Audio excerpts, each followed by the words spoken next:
Здравствуйте, смотрите в сегодняшнем выпуске. Президент Туркменистана присвоил почетные звания отличившимся коневодам. Гурбангулы Бердымухамедов встретился с главой Восточного комитета германской экономики. В Париже проходит международный форум по привлечению иностранных инвестиций в нефтегазовую отрасль Туркменистана и другие новости.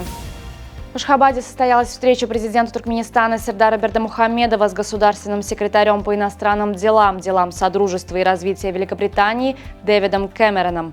Стороны обсудили, что Великобритания является одним из ключевых партнеров Туркменистана в европейском регионе.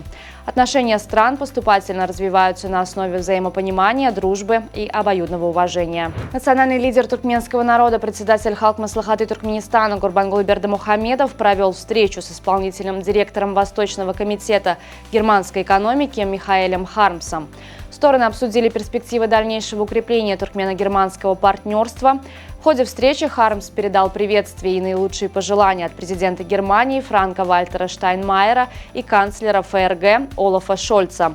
Глава высшего органа народной власти Туркменистана, в свою очередь, подчеркнул плодотворность сотрудничества двух стран практически во всех сферах. Стартовавший в Париже Международный инвестиционный форум по привлечению инвестиций в энергетический сектор Туркменистана призван расширить возможности для привлечения прямых иностранных инвестиций во все сегменты отрасли.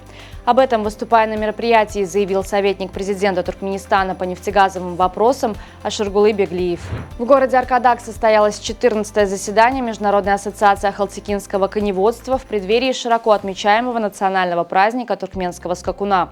Форум прошел в гибридном формате при участии зарубежных членов ассоциации. Президент Туркменистана Сердар Бердымухамедов подписал указ о присвоении почетных званий 4 отличившимся коневодам страны за большие достижения и добросовестный труд в деле развития коневодческой индустрии.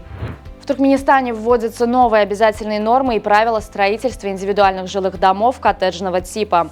Соответствующий приказ издан Министерством строительства и архитектуры Туркменистана и опубликован на портале правовой информации Министерства юстиции. Документом установлен комплекс нормативных требований безопасности при проектировании и застройке коттеджей вне зависимости от используемых материалов. Документ распространяется на одноэтажные и трехэтажные дома, включая реконструкцию с заменой стен. Ученые из университета Суррея в Великобритании разработали уникальную методику, позволяющую заглянуть внутрь раковых клеток. Суть метода заключается в извлечении отдельных раковых клеток с помощью микроскопических трубок и последующем анализе их липидного состава. Это стало возможным благодаря использованию флуоресцентных красителей и масс-спектрометрии. Исследование показало, что каждая раковая клетка имеет свой уникальный липидный профиль, что объясняет их разную устойчивость к терапии. У 18-летней китаянки по имени Сяо Ю диагностировали синдром влюбленного мозга. Ее одержимость возлюбленным, переросшая в тревожность и нездоровую зависимость, омрачила не только ее психическое здоровье, но и превратила жизнь молодого человека в кошмар.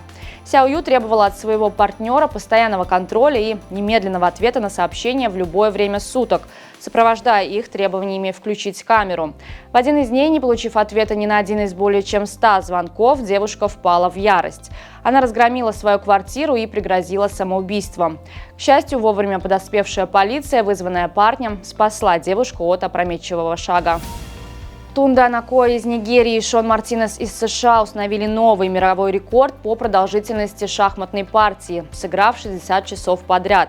Это событие произошло на Таймс-сквер в Нью-Йорке, где был организован стол с шахматной доской, фигурами и таймером. Помимо установления рекорда, Накоя также выиграл все партии. Их игра привлекла внимание огромного количества людей, которые на протяжении более 2 дней следили за противостоянием гроссмейстеров. Сербский теннисист Новак Джокович стал 5-кратным обладателем престижной премии «Лауреус», которую по праву называют спортивным «Оскаром». Джокович обошел в этой престижной номинации таких звезд, как Лионель Месси, Эрлинг Холланд, Макс Верстаппен, Арман Дюплантис и Ноа Лайлс. Это уже 5-я награда «Лауреус» в копилке Джоковича, что делает его 2-м по числу побед в этой номинации. Рекорд же принадлежит швейцарскому теннисисту Роджеру Федереру, у которого 6 наград. На сегодня это все. Желаю вам хорошего завершения дня. Увидимся завтра. И не забывайте, что Туркменпортал – ваш самый надежный источник новостей.